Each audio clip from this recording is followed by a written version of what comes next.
Damas y caballeros, amigas, amigos, bienvenidos, bienvenidas. Este es Código 23, nuestra humilde contribución televisiva a la hora de mantener la neurona atenta. El periodismo no ha muerto, lo mataremos nosotros esta noche y en vivo por la pantalla de CN23. Engalana esta noche la presencia de la gente Sterni. Muchas gracias, buenas noches. Irina, ¿cómo estás? Bien, estaba pensando que hay que ir con las ventanillas bajas, ¿no? Ante la duda que caiga brea Altas. Sobre tu auto, altas, bajas. de verdad, altas. Lo Las ventanillas editamos, cerradas. te lo editamos. Estaba pensando que hay que ir con las ventanillas Muy bien. cerradas. Cuando uno Y piensa el que aire por ahí tuvo un mal acondicionado. día, siempre, y tómanlo como un chascarrillo, que estas historias, y por supuesto uno se compadece de quien ha pasado ese mal momento, es algo material, se arregla, bueno, alguien sufrió algún daño también físico, pero siempre se puede estar peor, ¿no? Un mal día, por ejemplo, había uno de los, bueno, ya vamos a hablar del tema, de los afectados por este camión de brea que había sacado el auto hacia 25 kilómetros nada más. ¿Algo de este estilo les pasó alguna vez? Juan Pablo Bertas, No, a buenas ese noches. nivel, la verdad que por suerte, espero que no. Bien. Diego Zucalesca, abogado, ante una situación así, los seguros no creo que tengan seguro contra... Bueno, se supone que no, sería un caso fortuito, uno entiende, habrá que ver, obviamente, responsabilizar. Hay un abogado que representa a los 50 damnificados, me parece, que ya está elevando la denuncia, contra la está pidiendo autopista. dice que hay un promedio de 30.000 pesos por auto por los daños ocasionados, más lo que le suma la gente, obviamente, que sufrió algunas lesiones. Física, sí. Exacto. A mí me agarró el granizo, por ejemplo. A mí también, yo había sacado... ¿Y a quién le contaste? ¿Te agarró el primer granizo? Yo me acuerdo que había sacado el auto, había llegado por suerte, había podido comprar un auto 0 kilómetros, y adiviná quién era. 9 de julio fue, ¿no? Sí, sí. Sí, un 9 de julio. ¿Fue 9 de julio? No, nevó el 9 de julio. No, nevó, es verdad, es verdad. Estamos confundidos, estamos grandes ya. Sí, estamos bien. Bueno, pero es viernes y la gran noticia es que es viernes. Estas últimas 2 semanas, ustedes saben, hemos sido tomados por la trágica noticia de la muerte del fiscal Alberto Nisman, la carátula es de muerte dudosa. Vamos a abordar ese tema, pero en un ratito, porque también hay otras cosas. Alguien hoy sugirió que es potestad de cierto sector de la sociedad el estremecimiento que causó esa muerte. Me permito discutir con esa idea y el pedido que haya un esclarecimiento del tema y saber qué es lo que realmente ocurrió, como también pedimos hace más de 20 años justicia por el atentado del AMIA. Pero ya nos vamos a ocupar eso en un instante. Vamos a presentar a nuestros invitados, invitadas. Claro, pues yo te digo, si digo invitadas, te sentirías... Se usa el genérico masculino, ¿no? Es así de machista el lenguaje a veces. Muchísimo las mujeres, muchísimas. Muy bien, veremos dónde vino Fernanda. El lenguaje escrito avanzado porque usamos el arroba u otros reemplazos para el o barra. Sí, invitada arrobas, no, es un lío. No queda bien. Bueno, Fernanda Vallejos, economista, Mariano Kestel, también economista, los dos, muchas gracias por estar con nosotros. Cuando te decía lo de la muerte de Nisman es que también es nuestro interés y le dedicamos estas últimas 2 semanas, creo que prácticamente el total de los programas, con entrevistas, bueno, tratando de contribuir en nuestro laburo con información. Hubo también una mirada política porque no deja de ser también una cuestión política. Pero mientras tanto hay cuestiones de Estado en nuestro país que hoy han sido anunciadas en una nueva cadena nacional por la presidenta de la Nación. Me parece que un dato importante es el aumento jubilatorio. De eso queríamos también hablar con nuestros invitados. Vamos con el primer informe y ya lo charlamos.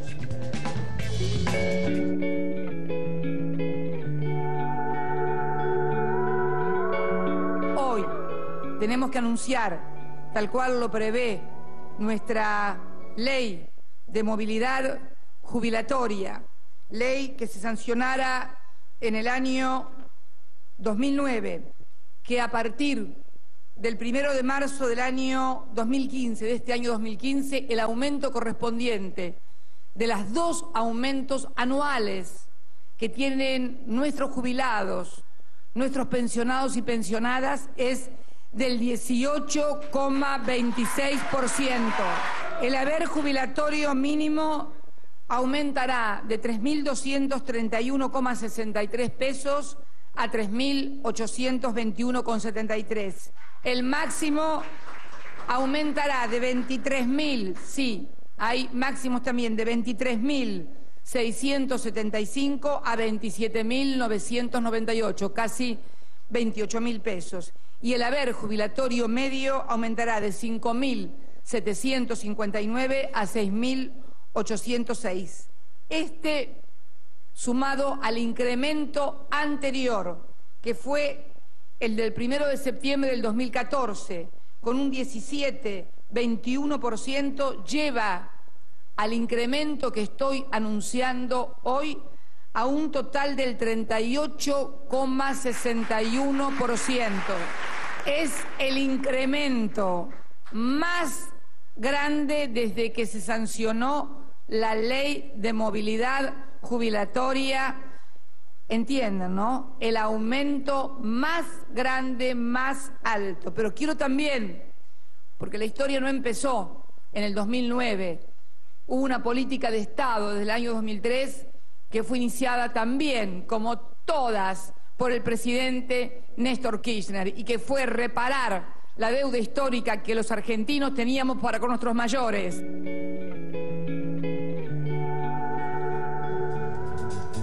Hablamos de economía y del rol del Estado que tiene en este sentido con los adultos mayores. Hablamos primero de jubilaciones, pensiones. Hay una ley de movilidad jubilatoria. Podríamos poner en contexto, antes de hablar del estado de las cosas en materia económica, qué impacto tiene esto en la economía. Entendemos que toda mejora en el bolsillo de la ciudadanía siempre termina además impactando en el consumo. Fernanda. Sí, indudablemente es así. Por supuesto, esto implica mayor capacidad de consumo, como vos decías, para un conjunto muy vasto de jubilados y pensionados. Está poniendo la jubilación mínima en el 81% del salario mínimo vital y móvil, o sea, muy cerquita del reclamo histórico que se hace, que es el salario mínimo que se actualizó es cierto, y por supuesto que está buenísimo porque estaba en el 50 y pico y creció notablemente cuando seguramente durante el año va a subir de nuevo el salario mínimo y va a volver a correrse un poco, ¿no? Pero bueno, también nos falta el segundo incremento bianual sobre los haberes jubilatorios, las pensiones y jubilaciones. Y efectivamente esto tiene un impacto macroeconómico, como todas las políticas de ingreso que han caracterizado este ciclo político y económico, ¿no? Mayor consumo, eso es un impacto sobre la demanda efectiva. El incremento de la demanda efectiva opera como el principal tractor también de la inversión, que es otra variable que nos importa, y esto es lo que permite poner a rodar el círculo virtuoso, como decía Keynes, de la economía. Esto como cosa básica. Por supuesto, hay un principio de justicia social que tiene que ver con la reparación de esa deuda social que mencionaba la presidenta en su discurso hoy, que hace a la atención de nuestros mayores, que la verdad es que cuando el Estado toma la decisión de recuperar los fondos de los trabajadores que estaban en manos de las AFJPs, de expandir la cobertura jubilatoria, que hoy es una de las más altas de América Latina, después de poner esta ley de movilidad jubilatoria que nos garantiza la actualización de los haberes 2 veces al año, está justamente cumpliendo con ese rol primordial que tiene que ver también con la justicia social y con hacerse cargo de aquellos que sin la mano tendida del Estado quedarían, como dijo hoy la presidenta, a la intemperie como estaban. Y un montón de jubiladas y jubilados que han podido concretar lo que para muchos es un derecho adquirido. Bueno, había decenas de miles de compatriotas que no podían porque no les habían hecho los aportes o porque tuvieron trabajos informales. También eso implica un esfuerzo, bueno, de todos los trabajadores, porque hay que la plata de los trabajadores, ¿no? Millones, porque fueron 2 millones de jubilados que se incorporaron, más 500.000 ahora con la segunda moratoria provisional. La cantidad de argentinos es importantísima. Sí.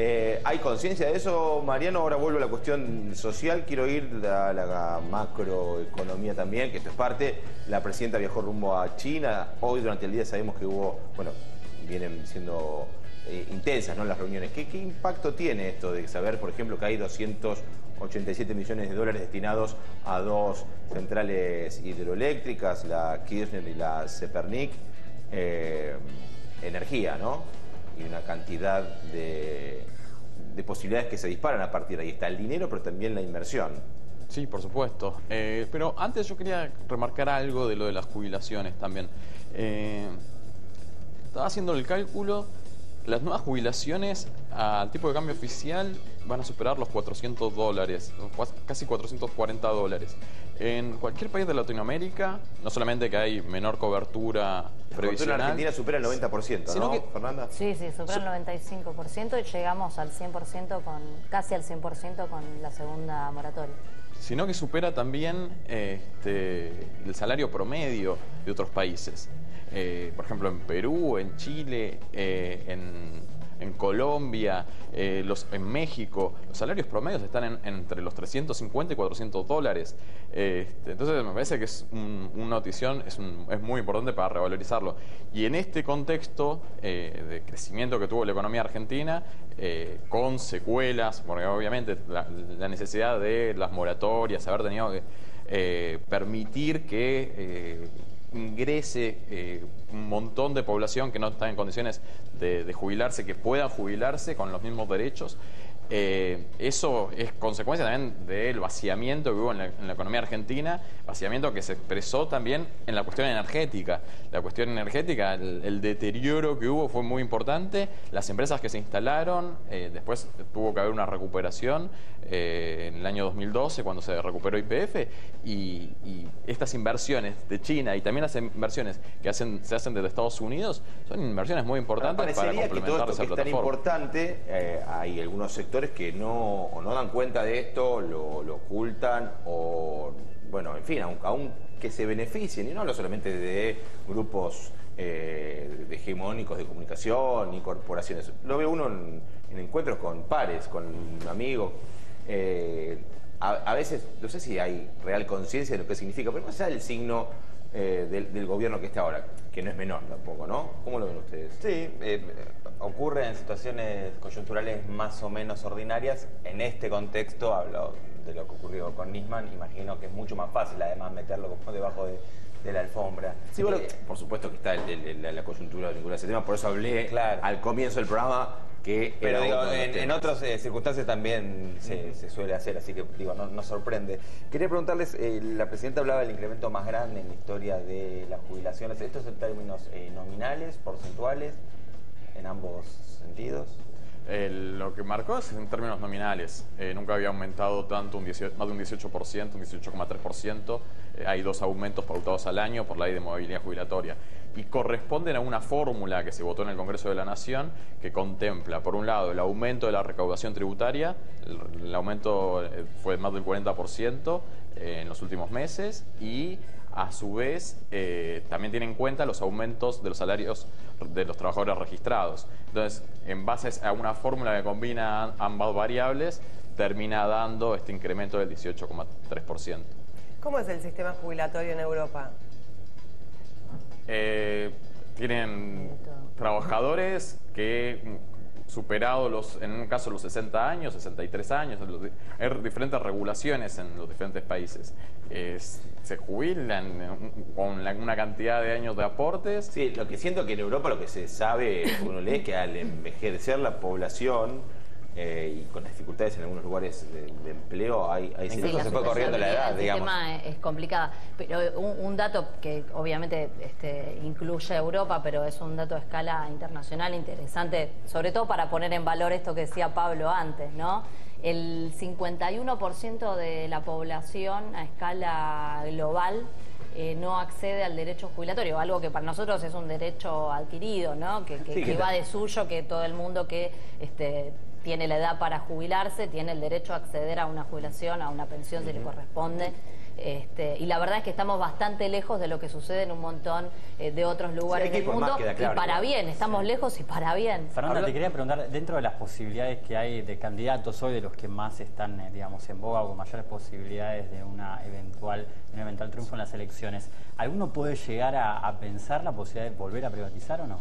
Bueno, mirá, sin ir más lejos, Massa, por ejemplo, lo cual suena muy paradojal, ¿no? Porque fue parte de este gobierno en un área que justamente se ocupaba de este tema. Explícitamente ha manifestado su vocación de ir a un sistema mixto, ¿no? Que es una forma encubierta de avanzar hacia una privatización del sistema jubilatorio. Bueno, todos sabemos cómo terminó esa historia en la Argentina y cómo se lleva en otros países donde se aplica. La verdad que no es una buena política, ni para los jubilados en particular, y por supuesto por el impacto macroeconómico que tiene para el conjunto de los argentinos en general. Viendo el desempeño de la industria sin chimenea, que es el turismo, en este mes de enero, lo que fue diciembre, me pongo en abogado del diablo. Muchos dicen, bueno, hubo crisis en las que también se movió mucha gente, dicen.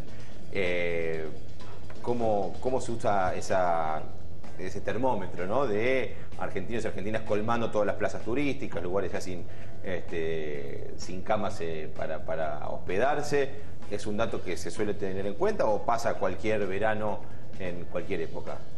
No, la verdad es que basta escuchar el relato de los representantes del sector, ¿no? Del sector hotelero, gastronómico, en todos los destinos turísticos del país. Todos han hablado desde diciembre mismo de la buena situación en la que se encuentra el sector, como decía la presidenta, batiendo récords en todos los planos. Indudablemente habla de la capacidad adquisitiva de los argentinos, lo cual no debería tampoco llamar asombro, ¿no? Porque la verdad es que en la Argentina, con sus más y con sus menos, con las dificultades de la coyuntura que por supuesto nos toca atravesar y con los desafíos que tenemos para adelante, hay trabajo, los argentinos tienen trabajo, eso es una variable fundamental que hace a la política económica que se ha recuperado. Se han incluido a millones de compatriotas, los jubilados de los que veníamos hablando, pero también a los niños a través de la asignación universal por hijo, a los jóvenes a través del progresar. Esto no tiene parangón con otros momentos de la historia que hemos vivido y por eso es importante preservarlo y es importante también tal vez tomarlo como un piso irrenunciable para lo que viene para adelante. Como piso y lo que viene, se hablaba de desafíos importantes como, bueno, qué pasa con la inflación, qué pasa con las reservas, con el nivel de empleo, con el nivel de actividad industrial. ¿Cómo leen este 2015 también atravesado, ¿no? Por la lógica de un año electoral? Claro, el país no se debería detener por eso, por el contrario. Mariano, digo, lo de China mismo, ¿no? Lo quiero sumar a esto. Parece una variable donde hay bastante consenso y parece que va a ocurrir así, es que el tipo de cambio no se va a mover bruscamente como el año pasado. Parece que el tipo de cambio se va a mantener estable a lo largo de este año, no muy arriba del valor actual, y eso es una diferencia muy grande respecto al año pasado. El año pasado hubo en enero, esa semana caliente, que el tipo de cambio había subido casi un 20%, había provocado... ¿Está bien macroeconómicamente hablando, digamos, es el valor? En términos de competitividad, decís. Sí, está bien y además ahí vas a un punto interesante porque está bueno desmistificar esto. Hay mucho ruido alrededor de la relación entre el tipo de cambio, de evaluación y competitividad de la economía y la verdad es que eso no se verifica empíricamente ni en la Argentina ni en el resto de los países de la región. Nuestras importaciones son inelásticas al tipo de cambio a menos que haya una recesión, y se pare la industria y entonces no demande. Es decir, nuestras importaciones dependen de la demanda interna, si se quiere, y las exportaciones tampoco. La prueba está lo que decía Mariano, ¿no? El año pasado tuvimos una devaluación en enero, nuestras exportaciones no crecieron porque son inelásticas al tipo de cambio. Depende de la demanda externa, de la capacidad de compra que tienen nuestros socios comerciales. Si están en crisis, como estamos atravesados de hace varios años por una crisis internacional, no hay capacidad de compra y no te compran más por más que le bajes el precio. Recién hablábamos de los jubilados, le inquiesto, jubilados, personas mayores, me acordé de Tomás Griesa. ¿Qué es de la vida de Griesa y en qué instancia estamos? Dale a los griesos. Y debe estar de vacaciones. Debe estar de vacaciones. Tanto que se quejaba de que suspendíamos la vacación. Se preocupaba sí, con la mínima. Cobrará la mínima, pobre Griesa. No, digo, ¿y en qué instancia estamos de negociación con los fondos buitre? Estamos en una instancia, me parece, donde no hay demasiadas novedades. La Argentina sostiene, como ha sostenido a lo largo de todo este proceso, su vocación de resolver la situación financiera del país con el 100% de los acreedores, dándole continuidad a la política de desendeudamiento que ha caracterizado este periodo y donde la pelota, yo diría, está un poco del lado de ellos, ¿no? Y los tipos tendrían que estar reviendo en este momento si tienen verdadera vocación de sentarse a conversar con la Argentina en condiciones que sean sustentables, razonables y justas para un país que es un país soberano, que no es un actor cualquiera que está discutiendo ahí, que tiene responsabilidades fundamentales con los 40 millones de argentinos. Voy redondeando el tema, el contexto internacional también sigue siendo un tema a considerar. El ejemplo de Grecia, lo que estamos viendo, ya que hablamos de Griesa, ojo con el trabalenguas, y hablar de Grecia, me imagino que los buitres también están afilando la puntería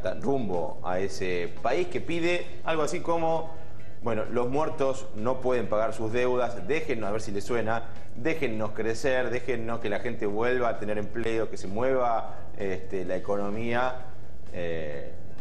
Mariano. Sí, van a transitar una situación similar a la de la Argentina. Ellos, si no salen del euro, van a tener mucha menos posibilidad de aplicar políticas públicas autónomas en materia monetaria y obviamente cambiaria. Y respecto a lo de Griesa, para volver, me parece que no va a haber acuerdo. Evidentemente las partes, ni la Argentina ni los fondos buitres están dando señales de que vayan a ceder. Es una situación bastante compleja y Argentina la ha podido sortear en el peor. La situación más difícil era la de fines del año pasado, con el momento estacional del año que no se liquida, que estaban todas las expectativas centradas en que iba a haber una devaluación, y Argentina la pasó acordando el ingreso de capitales provenientes de China, acordando con las cerealeras, emitiendo títulos públicos atados a la cotización oficial del dólar. De esa forma fue superando esa situación y hoy hay una estabilidad cambiaria, una tranquilidad bastante importante. Sí, este año va a haber importantes vencimientos de deuda, sobre todo en octubre. Entonces, me parece que Argentina va a seguir activando acuerdos alternativos. Incluso arregló uno hace poco con el Banco Mundial para que sigan ingresando dólares y de esa forma sostener esta tranquilidad macroeconómica que se está viviendo estos últimos días. Bien, resumiendo, ustedes piensan que el 2015, más allá de que arrancamos un año, que estamos todos muy atentos a este tema en particular y que necesitamos, insisto, ahora ya vamos a meternos en el caso Nisman, que se resuelva, nos parecía también importante hablar de todas estas cosas. De qué pasaba con la economía, promediando las variables importantes, tipo de cambio, nivel de empleo, nivel de reservas. El año que terminó, a pesar de que nos pronosticaban algo así como enfermedades terminales, fue, por suerte, para todos, digo, no importa de qué partido político se sea, vivís acá y ganás acá y perdés o lo que fuere. Terminó bastante mejor lo que se esperaba para el gobierno. ¿Qué pasará durante el año, Fernanda? Sí, stock de reservas recompuesto, digamos, estabilidad cambiaria, como decía Mariano, inflación en desaceleración, y la verdad que las condiciones de base para arrancar el 2015 mucho mejores. Yo creo que el desafío que tenemos en este 2015, porque es un año electoral, es salir de las discusiones un poco de la coyuntura. Obviamente, como se decía acá, hechos puntuales y conmovedores como fue lo de Nisman no colaboran, pero la verdad me parece que los argentinos tenemos cosas importantes para debatir ahora que la coyuntura además está más tranquila, que tienen que ver con las posibilidades de consolidar nuestro propio desarrollo a futuro, y esta me parece que es la agenda que tenemos que debatir, ¿no? Lo que vos planteabas antes en la pregunta, Mariano, respecto de la cuestión energética, es, por ejemplo, una de las aristas. Ahí no solamente estamos diversificando la matriz energética, sino, por ejemplo, sustituyendo importaciones, que es una cosa... Pero además pensaba, son ¿no? 1.000 millones de dólares que se van a ahorrar en materia de importación energética con las represas Kirchner y Zepernik. Que son cosas que quedan para los que vienen. Este gobierno, esta presidenta, no va a estar en el próximo, es la ¿no? agenda del futuro. Sí, me parece que en ese sentido, ojalá uno vaya a encontrar... Insisto, a los candidatos no se les puede pedir que dejen de ser candidatos en un año electoral y se van a tirar fuerte. Pero ofrecer un programa de futuro debería ser una parte, ¿no es cierto?, me parece estructurante del propio discurso electoral, Sí, porque si no, ¿qué le estamos ofreciendo a la sociedad? Esos discursos que lo único que están diciendo en materia económica es eliminar impuestos, como sacar las retenciones, bajar impuestos a las ganancias, toda una demagogia. Y muy devaluar, barata. que es el equivalente a una transferencia regresiva de ingresos. Y que decías, Mariano, todo eso de bajar impuestos. Bajar impuestos, bajar, y obviamente no te dicen de dónde van a recaudar, simplemente después el gasto público se verá, no, pues no te dicen, simplemente, sí dicen recortar subsidios, sacar fútbol para todos, situaciones que generarían bastante ruido, derechos adquiridos que están ya vislumbrando que lo tirarían por la borda. Macri se expresó varias veces en contra del fútbol para todos. Sí, de Alianzas Argentinas. Perdón, en este contexto, generalmente cuando hay elecciones, la gente se retrae un poco, se cuida. ¿Qué le decimos a la gente? Que vida normal. Vida normal, por supuesto, porque la verdad es que están dadas todas las condiciones para transitar un año tranquilo. Yo insisto, me parece que la principal cuestión que tenemos por delante es debatir cómo siguen los años que tenemos por venir, ¿no? Porque estamos discutiendo esto en octubre.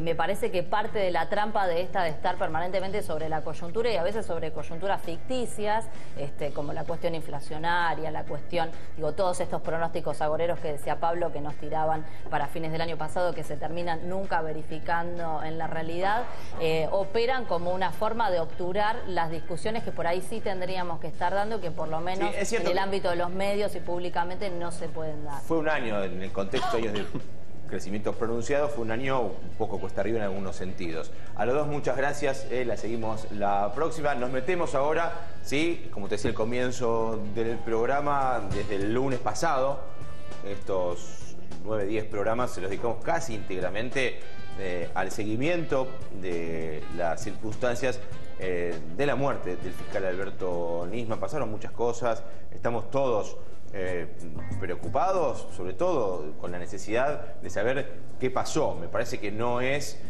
potestad ni de oposición ni de oficialismo, me parece que involucra, no sé, con quién hablo, gente que puede pensar, por lo general se da cuenta que es un tema delicado y que está en manos, en este caso, de la justicia. Vemos el informe en este momento, así están las cosas con la investigación, de momento caratulada como muerte dudosa, y sumamos a nuestros próximos invitados.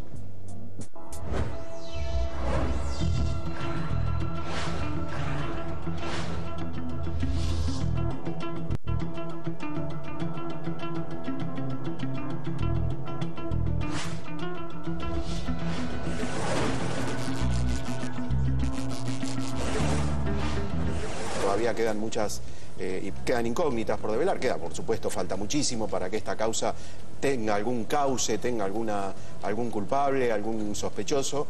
Comenzamos con el regreso de Nisman. En uno de los mensajes enviados a su círculo íntimo, Nisman informaba que debió suspender intempestivamente el viaje, pero la fiscal aseguró que tenía previsto volver el 12 de enero desde el 31 de diciembre del 2014, cuando sacó los pasajes. Otra de las dudas tiene que ver con la salida de Lagomarsino. Según su declaración, el colaborador del fiscal ingresó 2 veces al departamento el sábado 17 y su última salida fue esa misma noche. Sin embargo, la salida de Lagomarsino no estaba registrada el sábado por la noche, sino el domingo por la mañana. Y si Nisman tenía armas, vieron que la versión es que tenía 2 pistolas y que le pidió una a Lagomarsino.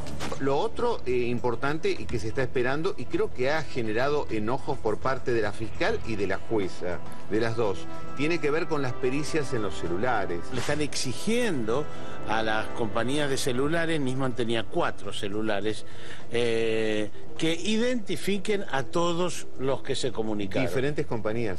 Nuevo comunicado de la fiscal Viviana Fein a cargo de la investigación por la muerte de Alberto Nisman, una vez finalizado el relevamiento ocular realizado por la Dirección de Operaciones Técnicas Especiales de la Policía Federal Argentina en el complejo Le Parc. Se concluye que las escaleras no cuentan con cámaras y que las del ascensor de servicio no estarían en funcionamiento. En cuanto a los resultados de laboratorio, se informa... El único ADN encontrado es de Nisman, reiteramos. El resultado del laboratorio químico llevado a cabo para el cotejo de ADN arrojó... En remera, short, pistola, cargador, cartuchos y vainas se halló un mismo perfil genético que coincide con el perfil genético de la muestra referida como indubitable del occiso. El gobierno no se ha entrometido en ningún momento en la cuestión Nisman. Eso es una expresión infeliz de alguien que ha querido aparecer ante la sociedad como conocedor de la causa y como que el gobierno no tiene por qué estar opinando al respecto. Lo que se ha planteado aquí es lo que es necesario hacer, es decir, proseguir con la investigación en forma profunda, identificar a los culpables, generar las condiciones para que exista memoria, verdad y justicia, y en ese contexto, claramente, ir en la instancia investigativa para identificar claramente qué es lo que efectivamente ocurrió en el escenario de los hechos.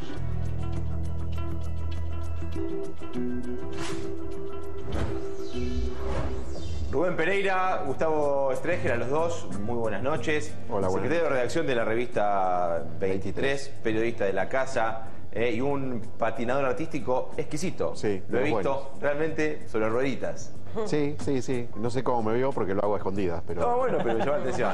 Sí. Llama atención.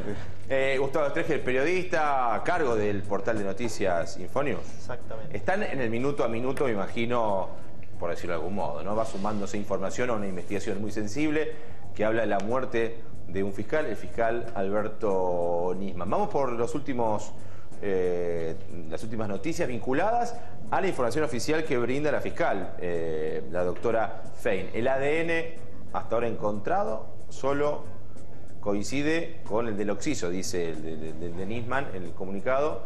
Indubitable es esa hasta ahora conclusión. Exactamente, es un caso que hay que seguir minuto a minuto porque la información a veces te abruma, pero toda la información química de las pericias hasta ahora coincide. La primera, ¿te acordás? La primera información de todas las que tuvimos era que no había terceros ni participación de terceros en la muerte del fiscal, por lo menos según la autopsia. Ahora se suma este nuevo elemento, no hay ADN de terceros tampoco en ni la pistola, ni las vainas, ni la remera, ni el pantalón del fiscal.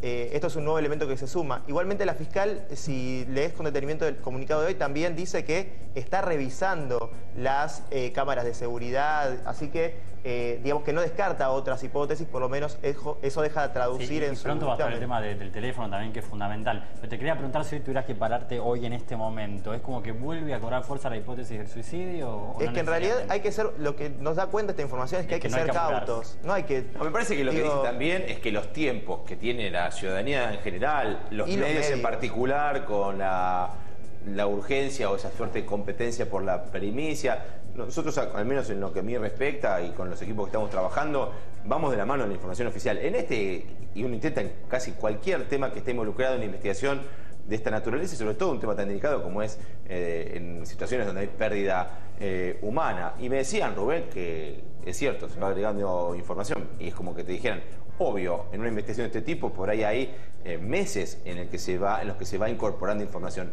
Los primeros días son muy importantes, pero posiblemente los tiempos de la justicia sean muchísimo más largos.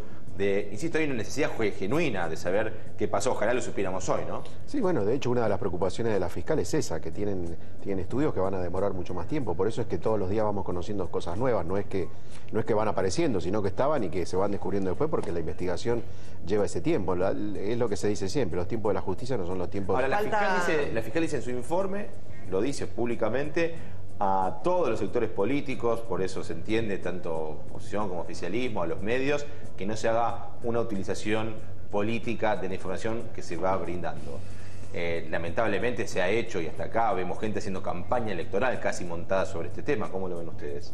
Eso es inevitable. Yo creo que es inevitable. Primero porque es un hecho político, y más allá de si está bien o mal, me parece que un hecho político se utiliza políticamente y se responde políticamente. O sea, es un hecho político, no podés salir a hablar de otra cosa que no sea de política, y lo usás en el beneficio de lo que vos pensás. Digamos, si la oposición cree que el gobierno tiene algún tipo de participación en esto, lo va a decir, lo dijo, aunque no tenga pruebas. Y la presidenta hizo lo mismo, de último, aunque no hizo una utilización política, también dijo, bueno, ella tiró la teoría primero del homicidio, primero el suicidio, tenía dudas de más, después la del homicidio, y no tiene pruebas. Yo creo que cada uno juega su partido. Aporto algo a lo que dice Rubén. También hoy mismo se dio un debate muy fuerte con respecto a la opinión de la presidenta en esta causa. El presidente, el titular de la Asociación de Magistrados, Recondo, de cierta manera pidió silencio a la presidenta. Y ella contestó diciendo que ningún miembro de otro poder le puede pedir a la presidenta que no hable, porque en definitiva hay un artículo de la Constitución, creo que el 16, ¿no? Que lo dijo en la cadena. Sí, la libertad de expresión la incluye a la presidenta también. Eso mismo.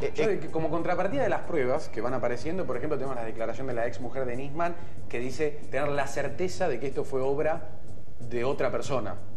Sí, en realidad no dijo exactamente eso. Lo que dijo es que no lo hiciste por tu propia voluntad. Digamos, eso da lugar a dos posibles interpretaciones, al suicidio inducido o al homicidio. Ella no fue tan categórica.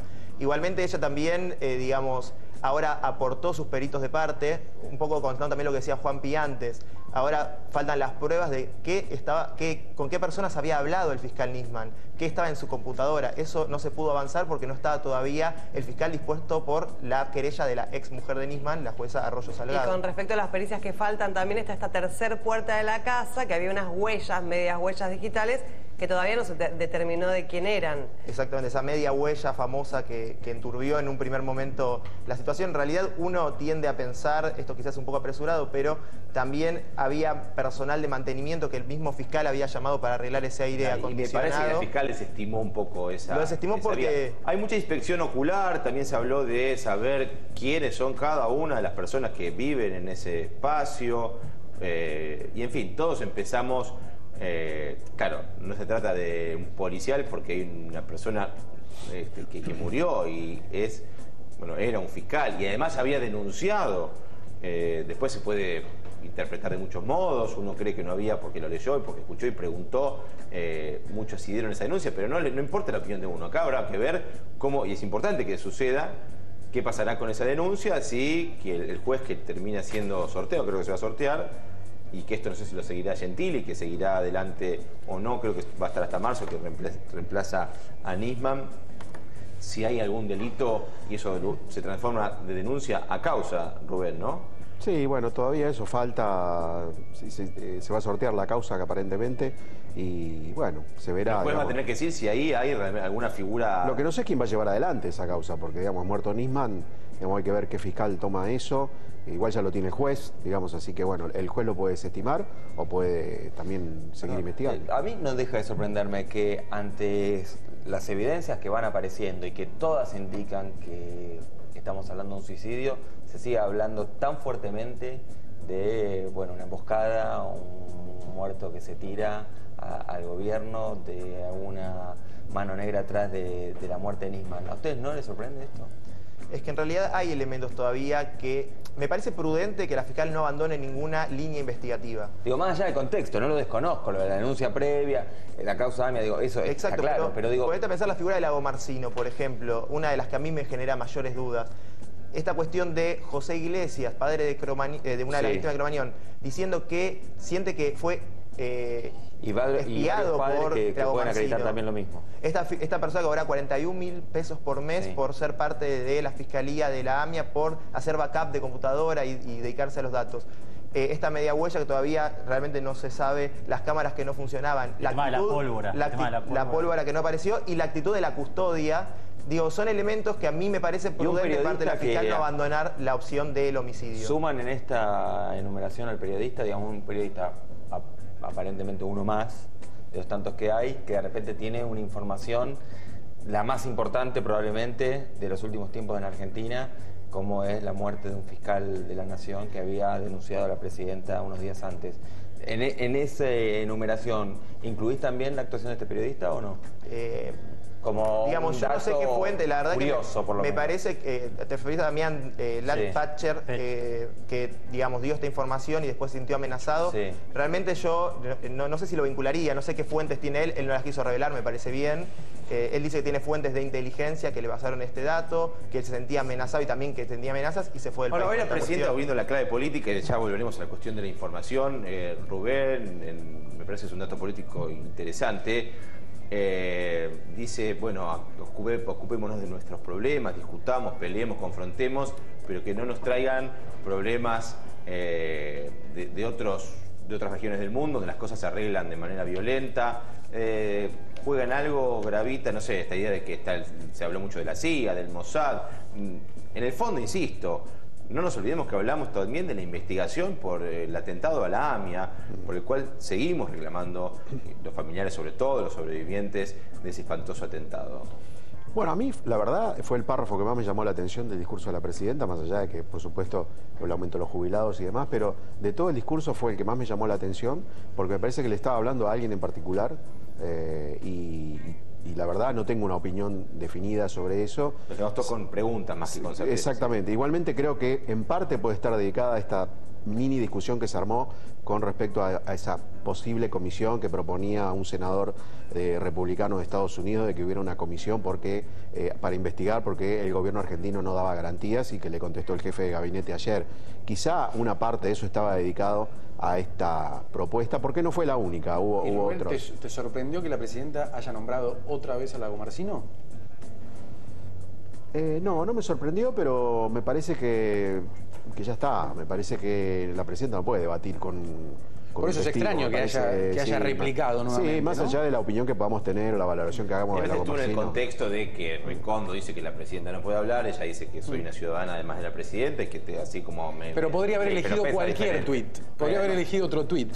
Justo tuvo que ir a uno de... que era ofensivo, es uno de los tantos, porque no era el único. Era una persona, digamos, que en sus Twitter se veía mucha Pero acuerdo con agresión. Pablo, la presidenta lo dijo en un contexto y dijo: un funcionario judicial que depende de una denuncia contra la presidenta está opinando libremente y no permiten a la presidenta opinar. Me parece que ya lo dijo también en ese sentido. Yo sí decir una cosa al respecto. Entiendo que muchos dicen, bueno, es Twitter, son las redes, porque termina siendo parte de la discusión política. Y aquí dicen, bueno, es Twitter, como diciendo, te puedo decir cualquier cosa, total, ¿viste? Yo por lo general no puteo y no agredo en Twitter. Hay gente que lo hace.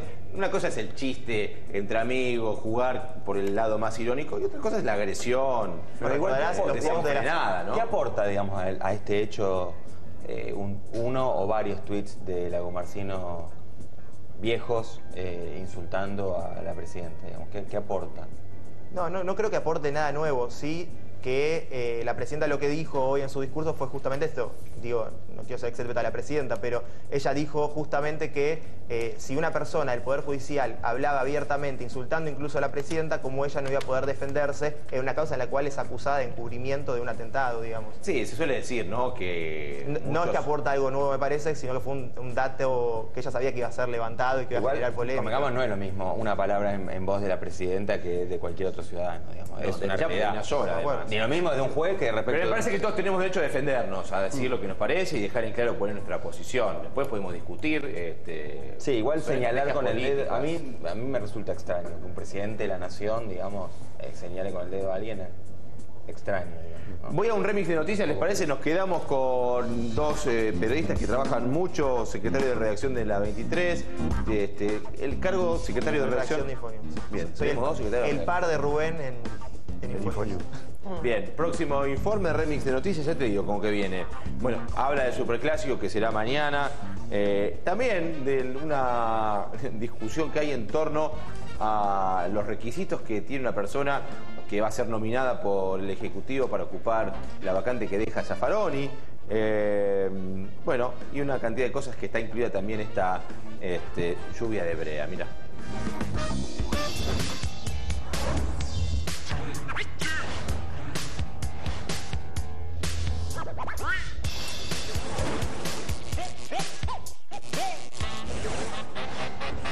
Que es tiempo de hablar de deportes. Lo que se viene para el fin de semana, también apasionante a nivel futbolístico, la provincia de Mendoza finalmente, River contra Boca, seguramente River con mayoría de titulares y Boca alternando titulares y los que habitualmente no son titulares. Eso para mañana sábado. Mañana el superclásico donde ya está designado el árbitro.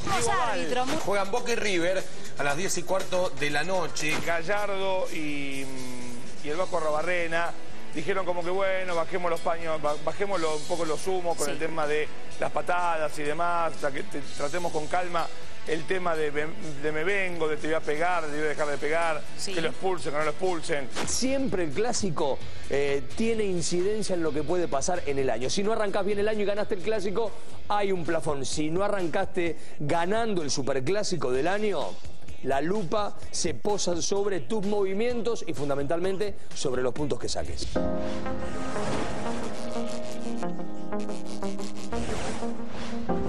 Se ha dispuesto una serie de polémicas respecto a la posibilidad de que Carles, un jurista de 33 años, integre la Corte Suprema de Justicia tal cual lo propuso el gobierno nacional. Y la polémica surgió a través de que tiene 33 años, como que la edad fuera una imposibilidad para ocupar ese cargo. Obviamente la oposición ya se manifestó en contra de esta designación. Ya lo habían hecho el año pasado, cuando Eugenio Zaffaroni había anunciado que se retiraba a partir del 1 de enero. Y claro, empezaron a circular algunos nombres, la proposición del Ejecutivo. Claro, la oposición sigue sosteniendo lo que decían en aquel entonces, que hasta un cambio de gobierno no van a proponer a nadie, no van a aceptar a nadie. Están buscando impunidad. Y lo que han hecho ayer con el pliego de Carles es ratificar lo que nosotros habíamos señalado.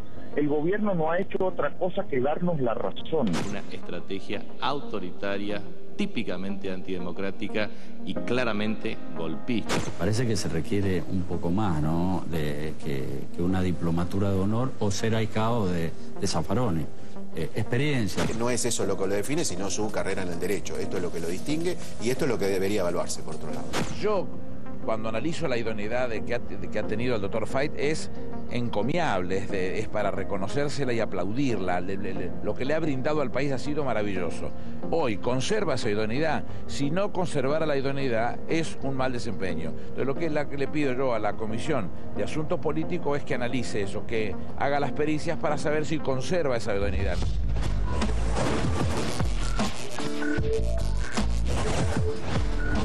La noticia ahora tiene que ver con el proyecto anunciado por la Presidenta de la Nación esta semana. Tiene que ver con el recambio de la Secretaría de Inteligencia para pasar a conformar la Agencia Federal de Inteligencia. El proyecto entró ya al Senado. Repetimos, ya está en el Senado. Recordemos que va a comenzar a discutirse en comisiones, en un plenario de comisiones el día martes. Siento que llueve. Ahora vamos a hablar de algo realmente muy curioso que sucedió a la madrugada en las últimas horas cuando estaba circulando por la General Paz un camión que transportaba brea. Luchó prácticamente a 33 autos, los llenó de brea y a la gente que estaba dentro de ellos, muchos con las ventanillas bajas. Esto pasaba a la medianoche. Y ahora veremos qué pasa con estos autos. Se llama quilombo. 33 autos estaban trabajando en un ensanchamiento. ¿Qué le dijeron para sacárselo? Tiene más pintura que Liza Minel en Cabaret. Que usemos aguarrás, queroseno, algún disolvente. Ahora es un chiste, porque aquí en General Paz no se vende, ¿no? Mucho aguarrás. ¿Hay venta de aguarrás en General Paz?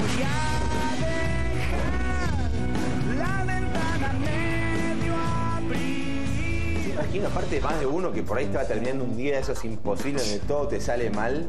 En realidad fue la mañana. No, fue la noche. ¿Fue la noche de ayer? Sí, casi en la madrugada. Terminarlo o arrancarlo. Sí, de cualquier manera. Pobre, y había un tipo que creo que estaba yendo a mostrar su auto nuevo, un hombre grande, a su mamá. Bueno, igual, tipo un hombre grande, ¿no? Bueno, quería mostrar a la madre que a lo mejor le había prestado plata a la madre. Pirulo, maestro. Le había prestado plata a la madre.